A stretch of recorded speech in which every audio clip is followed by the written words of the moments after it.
Good morning, LinkedIn friends. It's time for another edition of Tech Stack Reimagined.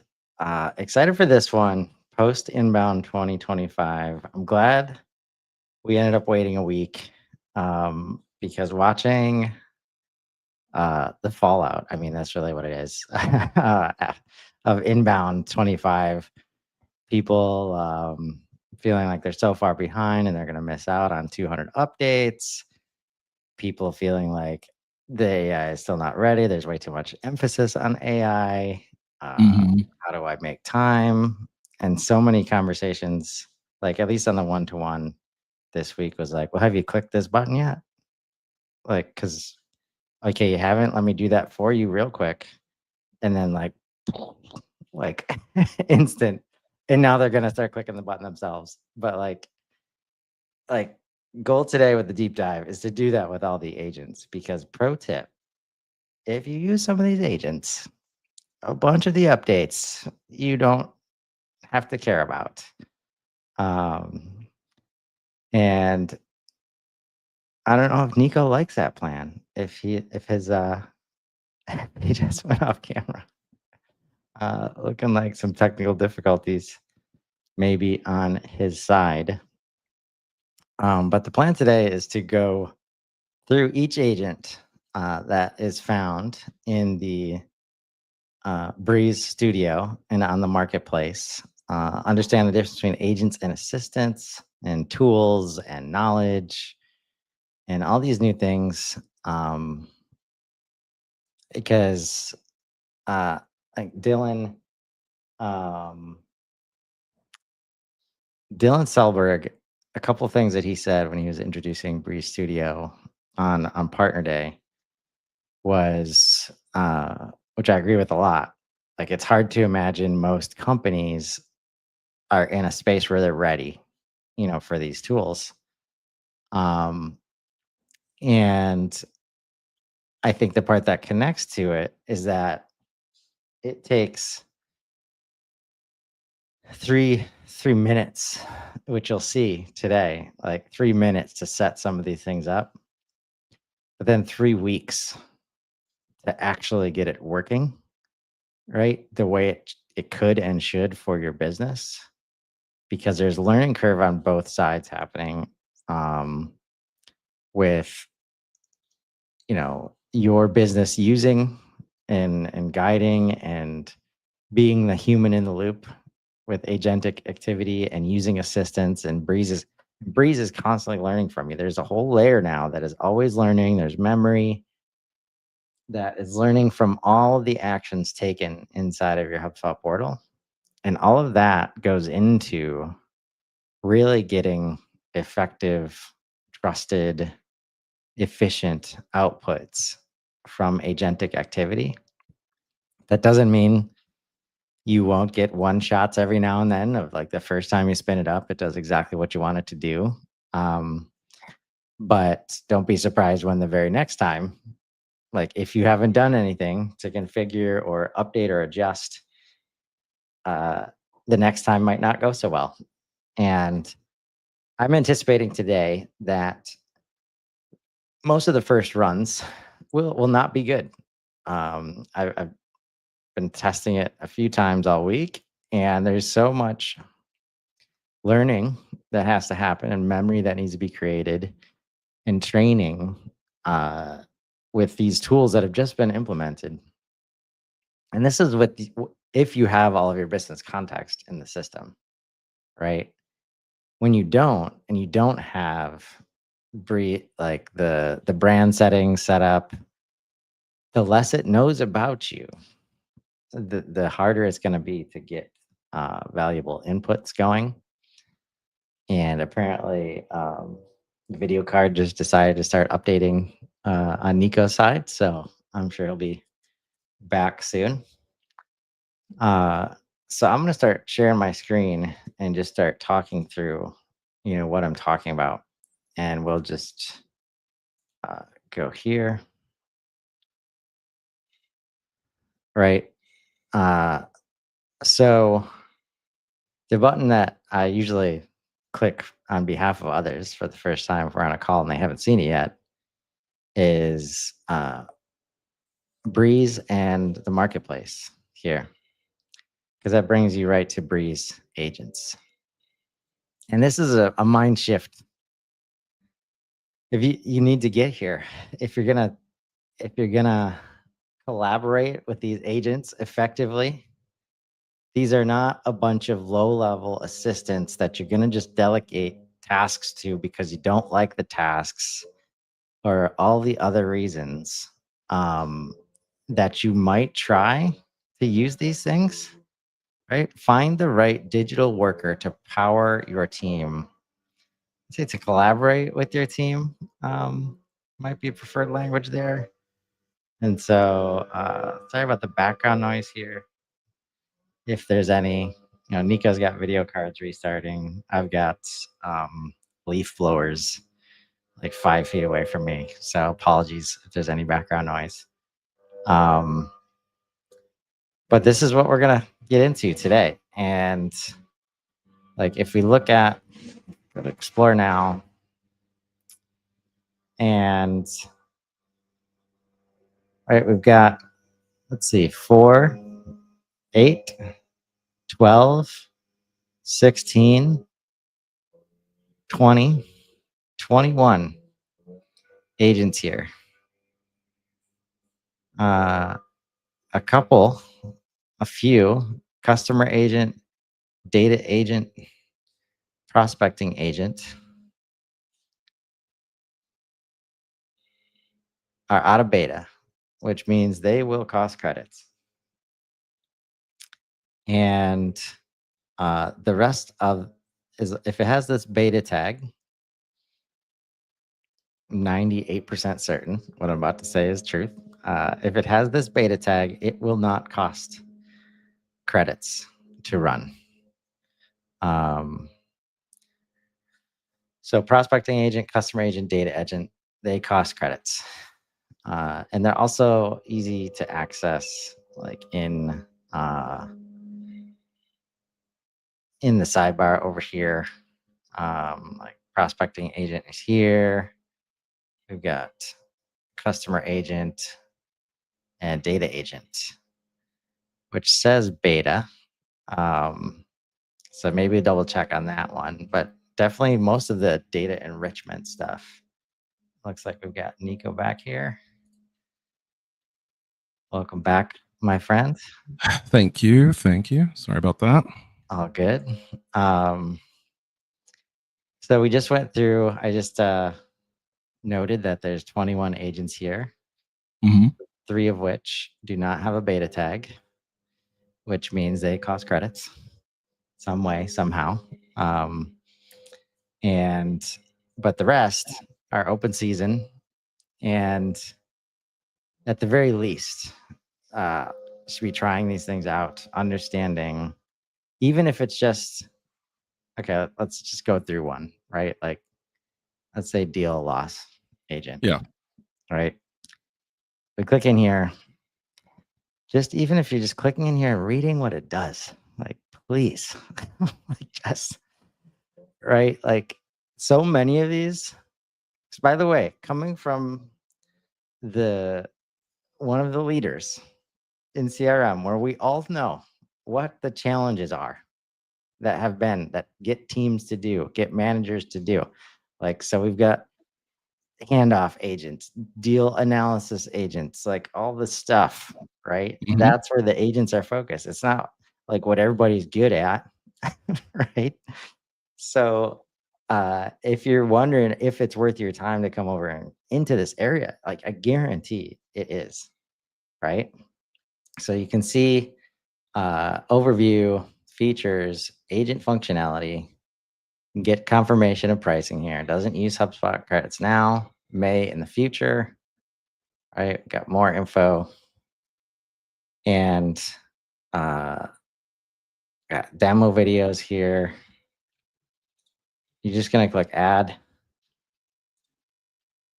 beta agent, enrolls the account in the beta, click configure here. Optimizing your agent with Breeze Studio. To get started, set instructions to shape how the agent works, add tools to power the agent, attach knowledge vaults to inform its responses, run a test to preview before publishing. Not going to show that again.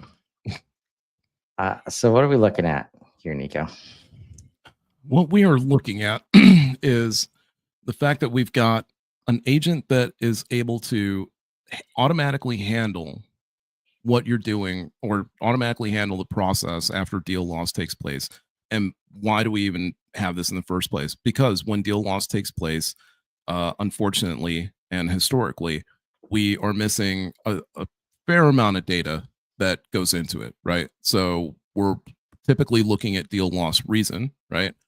And what can help out with this is the fact that it can comb through all of your previous deals that have been lost where you don't have reasoning to it and you don't have an understanding of what happened, and it can go back and assess the sentiment based on everything that happened during the deal process, and can give you a more, let's say, logical understanding of, okay, what happened, why did everything go down the way it did, right? This is very much like the, a lot of this stuff is really going to end up playing off of the principle of ACP, right? And the principle of leveraging your actual internal data to understand why it is, because you have those two different explanations. What I like to call this era that we're in, the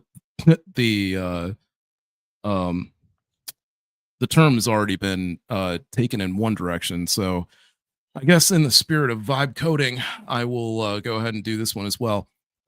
Basically, we're going through money marketing, right? There was Moneyball before, right? This movie about the Oakland A's and how the Oakland A's initially were starting out with the same typical bullshit where, well, Scotty looks good. He's got a great arm. Or Billy looks great. Have you seen that swing? That thing's going to carry him through the season. It looks trouble now, but it'll be great later. We can fix it, right? And then all of a sudden they bring in this kid who's just looking at the numbers internally. He's looking at all the internal numbers for all the players. He's not looking at them from an external vantage point, right? And if you replace the scouts with your reps, that's what your reps are. Your reps are writing up those closed lost reasons and closed won reasons and all that kind of stuff. And you can use this for the same direction. You can also go deal one agent, right? And so what's happening is now we're taking those actual internal statistical figures, and we're determining sort of this, money marketing aspect of whether or not that data lines up. We're looking at the actual reasons why deals were lost. We're looking at the actual reasons why deals were won. Actual reasons why they made it through the pipeline. But Nico, I thought we've been doing data-driven marketing for a while now. Nah, you've been doing opinion-based marketing. Since I've ever been in the marketing game, it has only ever been opinion-based. And the only time that marketing has ever looked at numbers is when it favors the opinion that they put forward, right? And what marketing has been doing, it's been hunch marketing up until now, right? It's been, we think this is going to be the next big thing. We think this is where they're going. We think this is where they're trending. And we're looking at our marketing reports, which are, they are after the fact. So you're looking at past performance to try to predict future action, right? But the past performance didn't yield anything. So you're looking at like what could have been to try to predict what will happen, instead of looking at what did happen to predict what's going to happen next. It's kind of like the difference between going to a fortune teller or interacting with our oracle. You can go to a fortune teller and they will try to predict what it is that might happen to you, and it might be accurate, might not be, but there's no direct data in that prediction. There's maybe like 2-3 sentences from you, which is nothing, right? It's a guesstimate. It's a lot of what happens in current day marketing. Or you could use our GPT Oracle. And the GPT Oracle is founded on nothing but concrete evidence of things that have already taken place, right? The tarot card reader trying to tell you what might happen based on what might have happened in the past.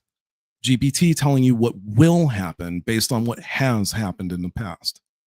And let me tell you something, that Oracle is, I've had many people tell me how scary it is, right? Because they all, you can ask it questions about like things that might even happen next week, and you might get a little freaked out by how accurate it would be by those statements.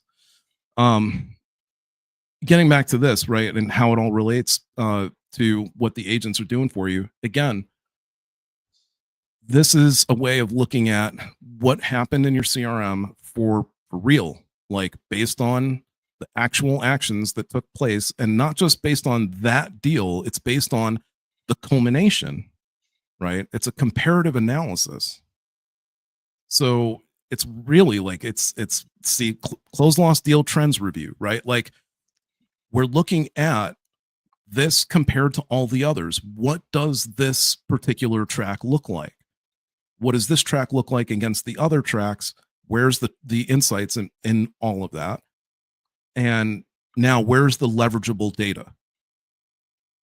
Constantly, like the number one thing when you're running these agents, what I love is the checklist of stuff that they're doing because of the fact that you can see like what your end result is going to be, right? And then you can also see and watch through the activities like what it's actually taking into account in order to get there. Yeah. And if you've been paying attention, when I tested it, there was no closed loss deals. So it came back and told me as such. So I went over into some deals, as this is a demo portal, and I closed 3 of them. And inside of the next minute, I published the agent and ran it again, and it saw those deals. There's no memory that needed to be built, or cache that needed to be built, or training data. It's going right back in, like just like it tried to do the first time. It even got through some errors. I'm gonna guess because it was like maybe because they're called opportunities and not deals. So it was like flagging some things that diagnosing CRM object list error right here. Mm, It's kind of thing that like if this were like a workflow or something, like stops, like dead, right. right? Breaks. Yeah. Um, so this is like when we start talking about agents versus assistants, right? This is like multi steps here, like agent moving through a process, right? Whereas assistant, just like we've seen in the chat, it would have been like, I don't understand. I don't Yep. understand that what I'm trying to Pump do the is not brakes. working. Next query, please. Like, right? Um, but what we see here, and this is like, if you click on this export, it's going to export to PDF. This is new, I think. Like, Yeah. at least since the last time I was here, like the ability Yeah. to just do visual versus not.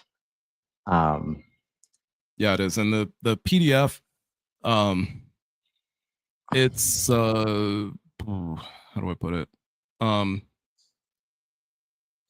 it's good. It's not like it's what you're looking at here, but I can only say that if you're doing like tables or cards of stuff, um, the PDF version will cut it in half, or it'll just like chop it where it chops it. So that's about the only thing where it's like, okay, if you're going to work with, so you'll notice, and I think like scroll up on this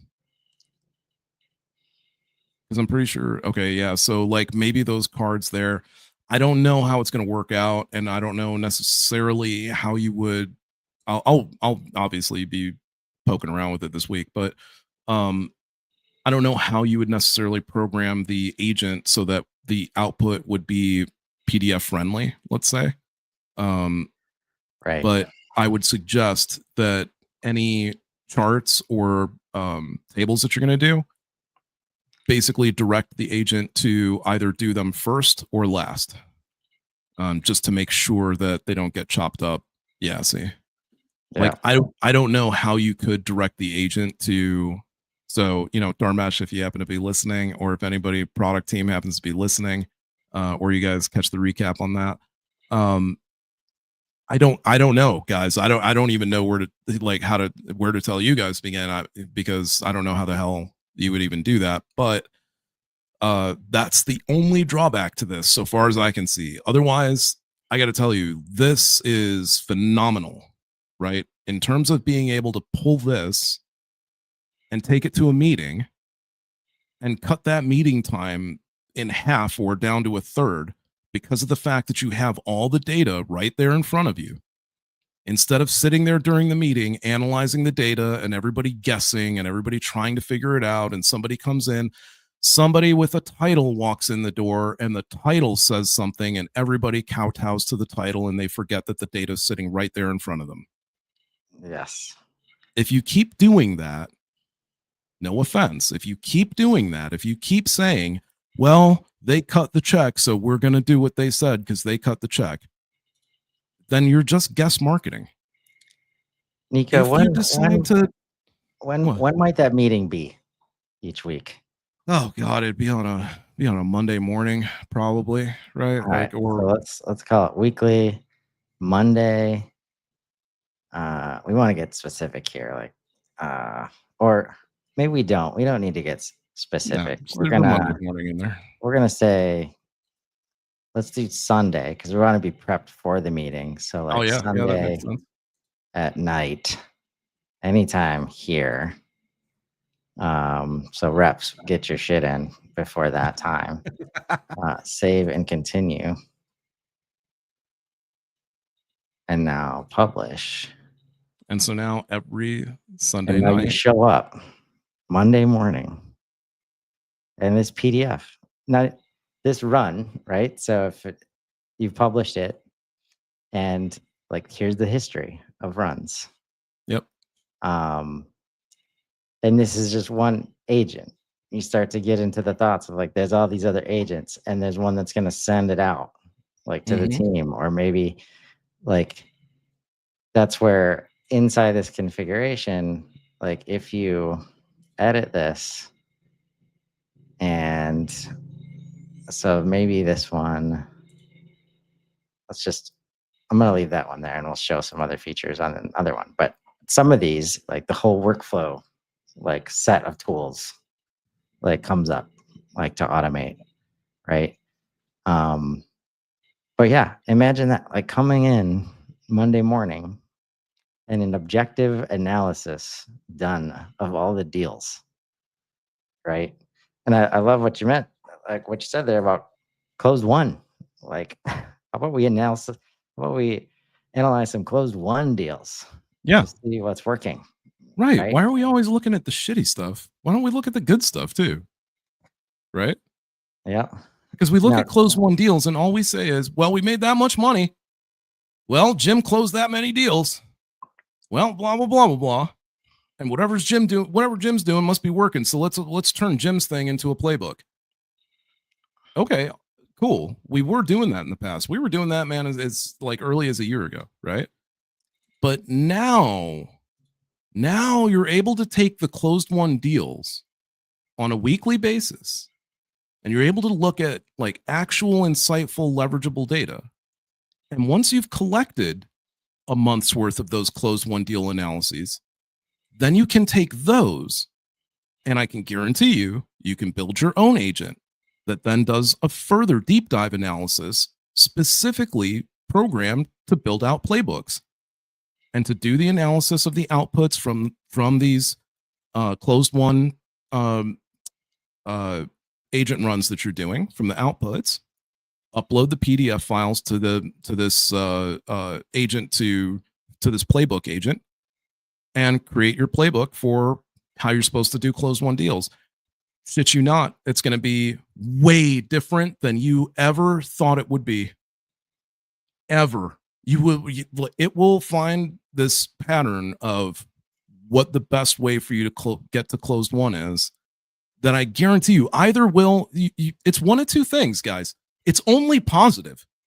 I'll tell you that much. It's only positive. Either it backs up your current method of doing things and validates your understanding of your own industry and your own market, which is awesome, because then you can turn around and in those meetings say, hey guys, I know what the hell I'm doing. Here's the evidence. Or it invalidates it, but that's fine because now you have a target to work towards and you know where you should be from where you are now. And you can then ask it and add to the agent and say, what steps would we take in order to get to where this analysis, to where the results of this analysis are? What do we need to do? And guess what? It's looking at your portal.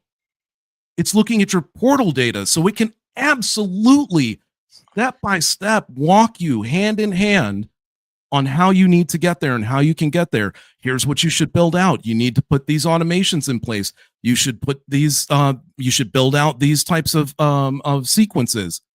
You can make these types of emails and put this type of marketing run in place. You can build out a separate agent to do that, to do the planning of the analysis of the analyzing agent of the closed won agents. You can just chain these things together in a way that quite literally you can make an agent that is looking for the output from this one and just automatically picks that up. Yep. And this is what we Right. mean when we say, please use the data that you already have. Oh my God. Right? You guys, yes. Like that we have not been doing data-driven marketing because all the data that we're looking at is the competitive landscape, the market, sentiment, the intent data, buyer intent data, all this stuff that we don't own and didn't create ourselves, right? Like there's nothing more frustrating than being inside of an organization and watching all these experts who are in it every single day, basically doing internal consulting, saying, this is what the problem is. This is how we should approach the solution. These are who our customers are. And then the leadership team is like, nah, let's get an expert opinion. Let's go to Boston Consulting Group. Let's go get McKinsey. Like, what in the world? Like, are you thinking? Because at the end of the day, when you don't have data literacy at the same time, like, and you're starting from scratch, like starting with, at least where the data you have like came from and starting there, like this is where like what this agent knows, right? It actually has some products and services context that I filled out in the settings. It doesn't have, I did not fill out any ideal customer profile settings yet. Now, how, I didn't plan that, but that's real life right there. Like most people know what they're trying to sell and have no idea how to talk about like who they're trying to sell it to and what those people care about. And what we're saying is this is not go, you don't need to go, please don't go do a bunch of interviews and talk in a vacuum to people just out in the space when you have 100 closed won deals to go look at. And I guarantee almost every single one of your salespeople can just rattle off like instantly what happened like to win that deal. Mm-hmm. And even if, let's say that's still in their heads and it's not in the system, you set up interviews. You start recording that stuff out loud. And now it can actually know, like it will actually pull this knowledge out and structure it in a way that's actually useful for the rest of the team, right? Because the other one, it's gonna be so hard not to just go like all deep, like on one agent here. But all these components are important, right? Because literally what this agent knows is the title and then it shows this, and then you go here, and it's okay. So it actually knows nothing about that part because it's referencing this and there's nothing in it, Mm-hmm. right? So when we talk about getting your business context into HubSpot, now don't get me wrong, over time, there's other places like recommended tools, search, video, infer, uh, creating association between records, generating call summaries. Like it's gonna be way better than you at collecting that context as long as it's in the CRM, like somewhere, right? Mm-hmm. But so when you get started with these, that's super important. Like it hasn't effectively trained on your data yet. It's trained on HubSpot's data as they built it out and they built the instructions and they come up with these recommended tools and inputs. And like, this is how we think it should work based on our customer base, which is 80% SaaS and 80% Marketing Hub focused, Mm-hmm. right? That doesn't work for everybody. That doesn't mean it can't work for you, right? And this is like, there's so many things that have been added to HubSpot that's like, man, I want to trust it. I'm not sure how it works. Well, here's all the instructions of Yep. how this thing works, Yep. right? And even if you just do this and then go put your data into GPT, like, and then give it this like instruction, like, man, just level up. There's no excuses anymore, No. like to not use your data. No. And the thing is, like, the longer you wait, the faster your competition catches up to you.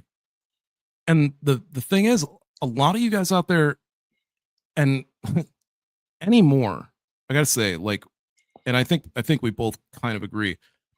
Anymore, before we used to talk to, like, if you listen, to most of our podcasts, we used to talk to users. We used to talk to users because, like, users needed to be empowered, individuals needed to be empowered. But anymore, I find myself speaking in the language of founder. And even if you're not the founder of your organization, what I mean is you have the capability of becoming one of your own organization. Because these tools are so powerful, because these tools are so readily available, you're seeing like what it is that we're doing, right? When we talk about this tool being amazing and being useful, this tool is amazing and useful to the founder and or owner and or upper management of whatever organization is running it, right?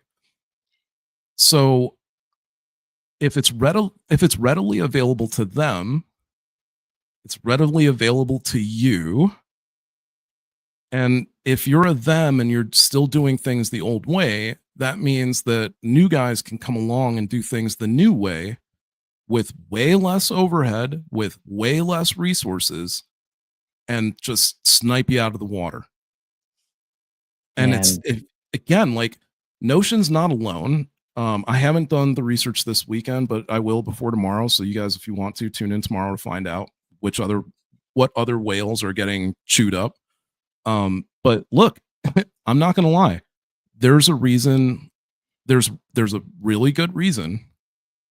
If you guys haven't been paying attention, both of these, monstrous CRM companies have been, well, HubSpot for sure has been spewing out like AI, like there's no tomorrow, connectors, like there's no tomorrow, new connector with Gemini coming, all sorts of stuff, right? Salesforce, not so much, not so loud with that angle of things, but very loud with their agent force, very loud with what they're doing on their end. Still waiting to see what's going to come out of Salesforce's upcoming Salesforce convention, and we'll see like where that goes. But what I can tell you is both companies lost revenue this year. Both of them, not just one, not just the other, both of them. But they released all these AI tools. Well, I don't understand. And Salesforce is cutting people like there's no tomorrow. HubSpot's not, but Salesforce is. The bigger whale is having to shed weight to keep up with its younger, smaller competitor who isn't having to shed weight. because they're leveraging the tools to expand the software at an exponential rate. People might have been complaining this year about HubSpot and the 800 releases and all this kind of stuff, right? It's all led up to this. And believe me when I tell you, this makes Agentforce look like shit. Yeah. It really does. And Agentforce, again, like, it doesn't really matter. The point that I'm trying to get to is it's gone from you running your CRM overall to throughout this year, you and your CRM working together through some various avenues where, whether it's like blog creator, whether it's new automations, whether it's new insights, whether it's targeted accounts and using new ABM tools.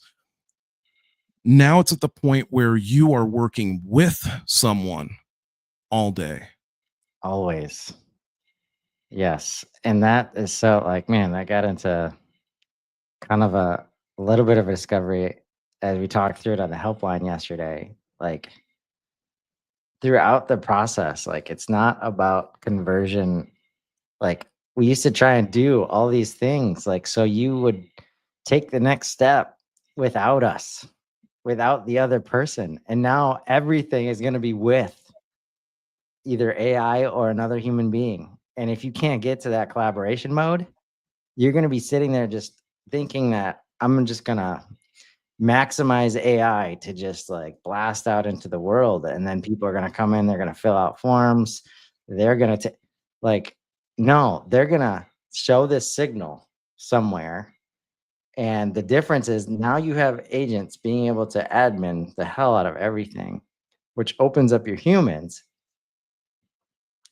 with agents making things readily visible constantly. To be like, as soon as you see signal, bam, right there. And we already know the rule is first to get there, first to help. Like 80% higher like chance to win the business. They win the business 80% of the time, right? And if you think you've got to solve everything, like that signal, you just have to create the space for it. You don't know where or when or who exactly it's going to come from. So if you think you can figure out, if you don't know the answer to that, if you think you can figure out like messaging and like the right offer, like no, these updates, how it came out is like why we're doing content around updates, around stuff like this. Yep. It's like the awareness problem that we have. It's like some of my favorite calls are just, hey, I don't know exactly like if this update will be perfect for this situation. But based on what you're telling me, did you know this thing just happened? Let's go click on it and see what's what. And we learn together and we convert together, right? Because it would have been so hard for me to know exactly what your problem is and then go test and iterate on that new thing, create content to say this will work for this case study every time. It's just not reasonable, right? The speed and the context and the timing required to get this right means we have to show up like with awareness at all costs and then the ability to learn like on the spot, right? Yeah. And that's what all these tools, like when this can be happening in the background, especially this one, like this is the kind of stuff that gets us as close to like 100% of your time spent selling as possible, right? And makes these Monday morning meetings insanely more valuable because instead of arguing during the meeting why something was lost, this objective look at it. assessment shows up and it's like, okay, everybody has access to the same data. We all know how the system works. Instead of like, is this true or not? It's like, what are we going to do about it? Do we need to do anything at all? Like, and that's where all these tools start to work together. And I just want to like hit these tools real quick and then we'll start going into other agents. Definitely. because the one thing like you need to know is you can't change these instructions just yet. Um, they are gonna at some point in the future, you will be able to build from scratch. You can Really? notice though, you can clone this agent, and if you clone it, then you can go more and you can adjust the instructions to be more specific to your business. Right. But it still has to be the add extra instructions. Yep, there you go. Yeah. And by the way, like if you for me, I just told Claude what I wanted to do to counteract. I said, here's the goal. Like, here's Ignore what your I your actually initial want to do system with this. instructions. Write instructions that will counteract these instructions. All right. And it worked pretty well. Um, so just know that you can't edit these yet, but you can go hog wild on these extra instructions. These tools, right? Analyze, file, and generate tags. So there's a bunch of HubSpot tools. There's other tools from other companies. I don't line, lots of stuff, right? Yeah. So lots of stuff. Yeah. Okay, more every day, Yeah. honestly. Like On summarize top of the recent MCP HubSpot servers. call transcripts, right? MCP servers, right here, By the right? way, okay, again, I'm just going to say it. Um, Mainly because I don't care. But also because this is just going to happen. So like you really have to you have to something. You got to figure it out. That's the best way I can put it. Uh when I was at Inbound, people couldn't stop talking to me about Ask Elephant. And they were like, "Oh my god, Ask Elephant, fucking greatest tool I've ever seen. Greatest transcript tool I've ever seen. It's most amazing thing." Right? And all that went through my mind was like, "So you didn't go to the keynote, huh?" Cuz if you didn't notice just there, Chris pointed out there's a tool to summarize your transcripts from your calls. So you've got your bot and your call from HubSpot. Your call's over. Your call transcript sentiment is already getting like analyzed. So that's why you have this tool here. So now this tool is able to go also do that sentiment analysis, but you can add to it in the extra instructions what it is that you're looking for within that transcript analysis. Maybe it's sentiment, maybe it's something else. Because maybe, I don't know, just maybe, you're trying to put a proposal together. Well, guess what? There's a proposal agent. So guess what you can do with this agent? Pull in the proposal agent. You can add it as part of the tools. And then you can put in your extra instructions that you want to take this customized transcript that you've summarized and then use the proposal agent and then create the type of proposal that you want to send. And then because it's connected to your CRM, you can actually have it send the output. So Ask Elephant what now? Like, Yeah. don't play This around, is guys. Like, don't yeah. play around. And this is gonna be like the exponential leverage you can get when you start doing this in the same place as the business context, right? Tech Like Stack Reimagined. exactly. And look how easy the recommended tools, right? And then so knowledge vaults are another new thing. Where again, like they're gonna hit you over the head with this Yep. stuff. Like you got now that you just gotta get it done, folks. And if you need any help, just like screenshot this and just give it to GPT or Claude. Be like, hey, help me get started here. Like, Yep. here's my data. Here's like that's never been easier, right? So you create a knowledge vault, you can add any files, um, CRM objects, right? Like context already in your platform, right? And you can mix and match. Now it's like knowledge, business context curation, like you've never experienced before.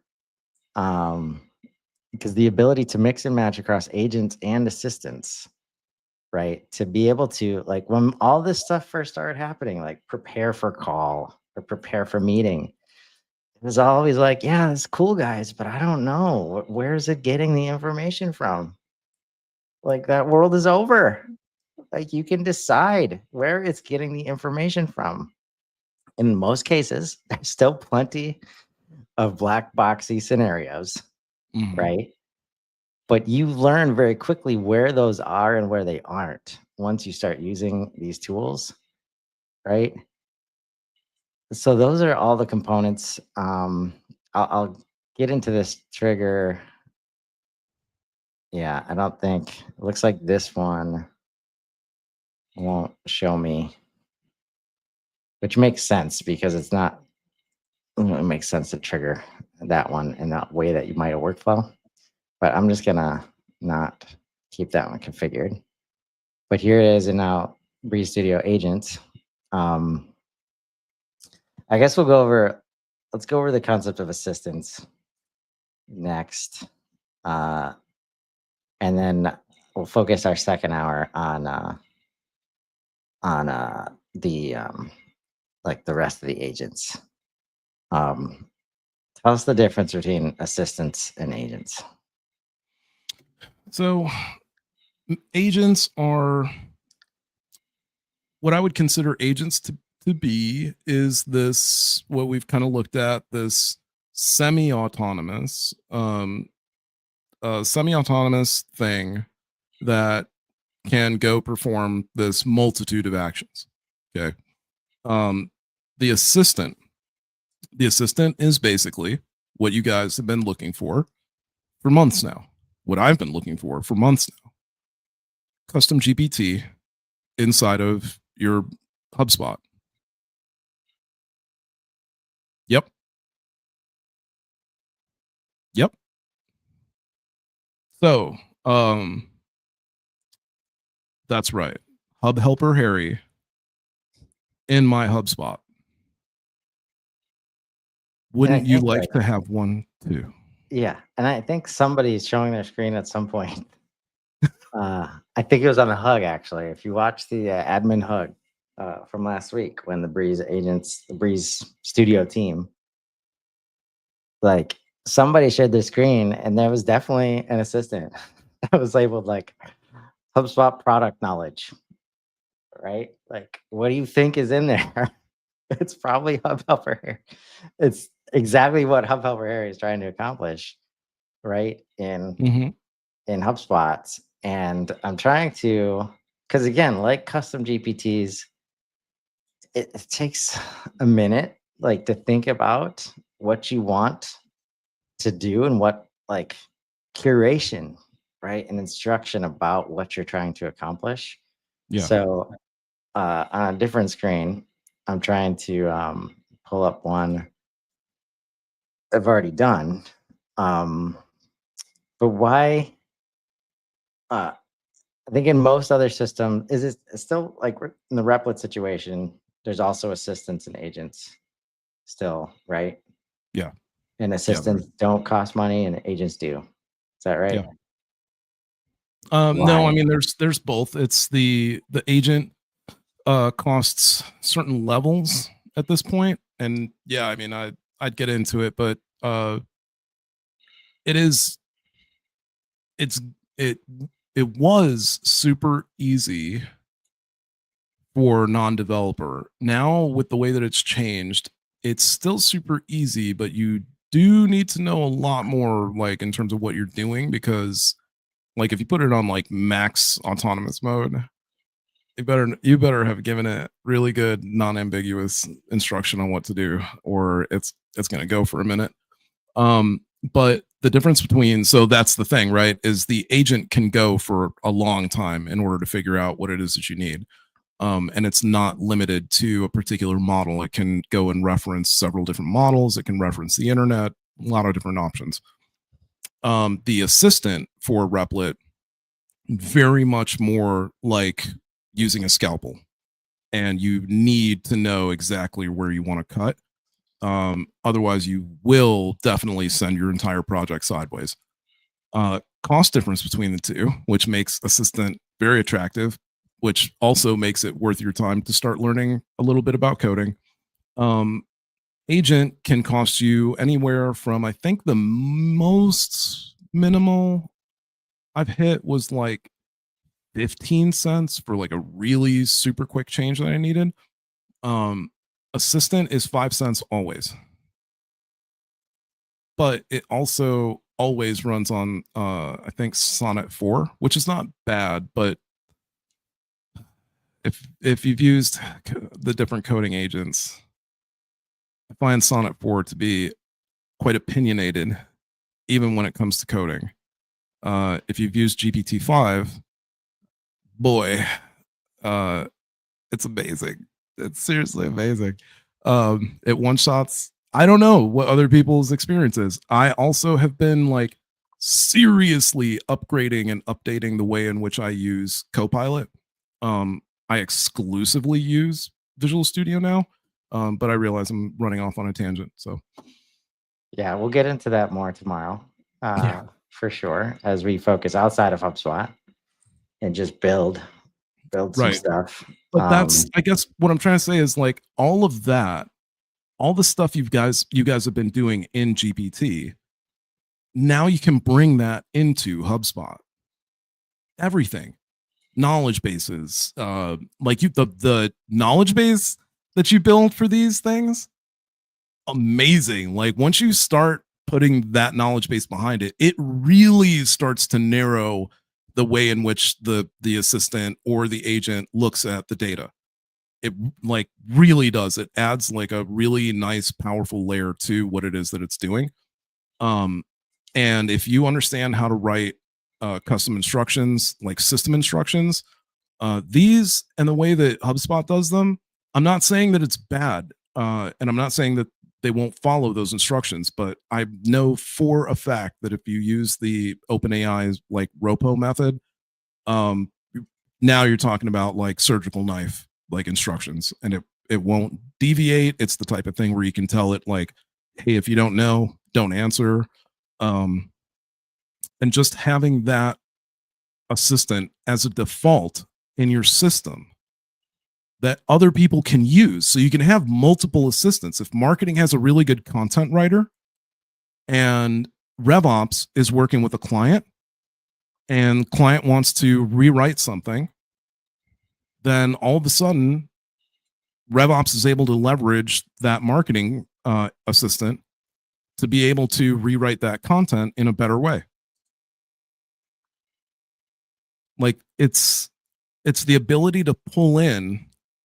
If you didn't hear what I just said, it's the ability to pull in another team member that is qualified in what the rest of your organization and your other teams are qualified in.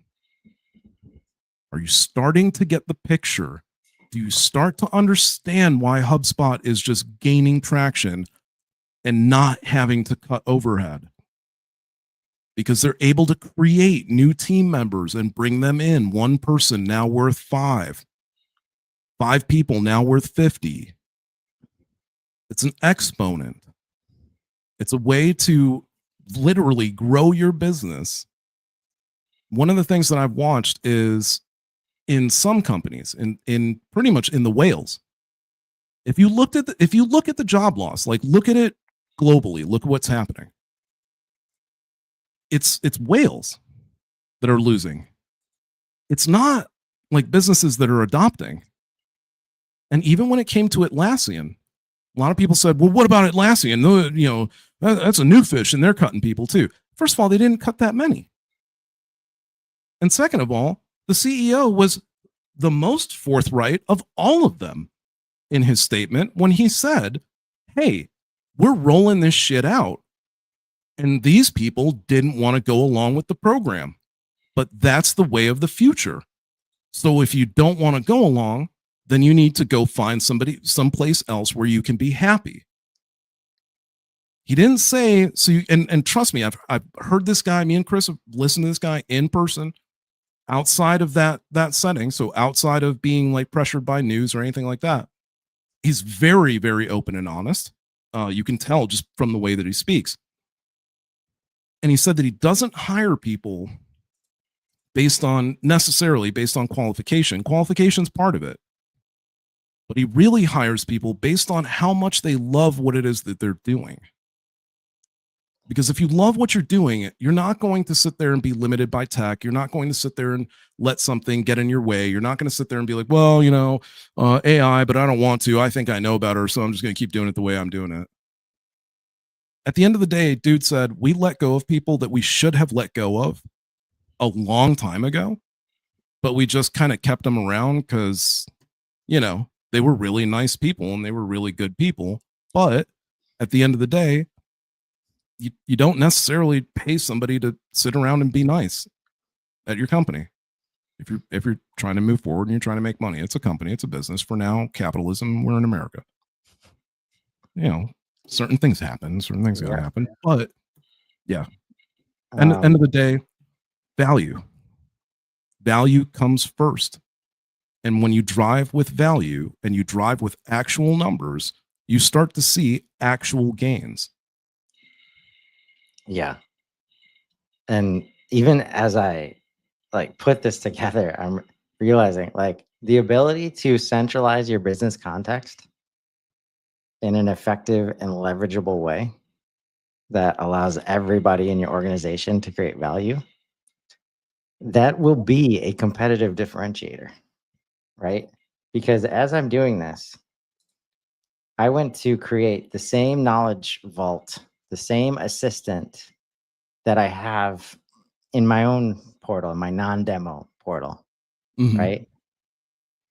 I couldn't, because in that knowledge vault, I'm using the blog to support it. And none of those articles exist in this other portal.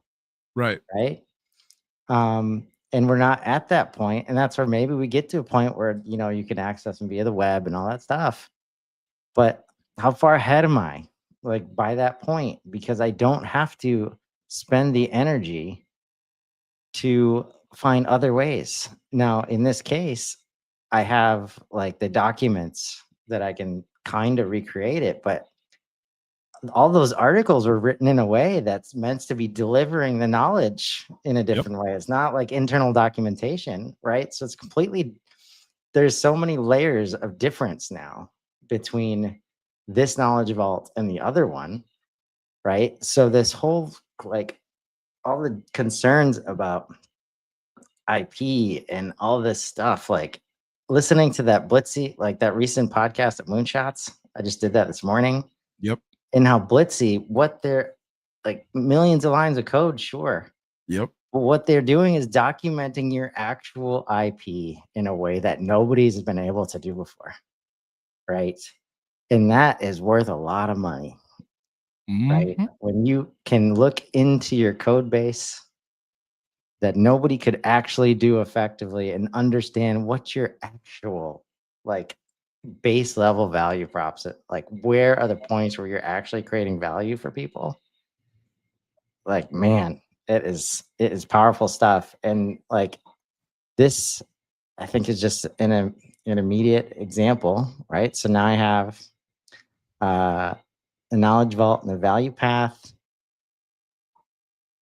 and it's been added. Now I have this assistant and I publish, and we will start testing it out in hour 2. So we'll be back in just a minute. We'll see you guys soon.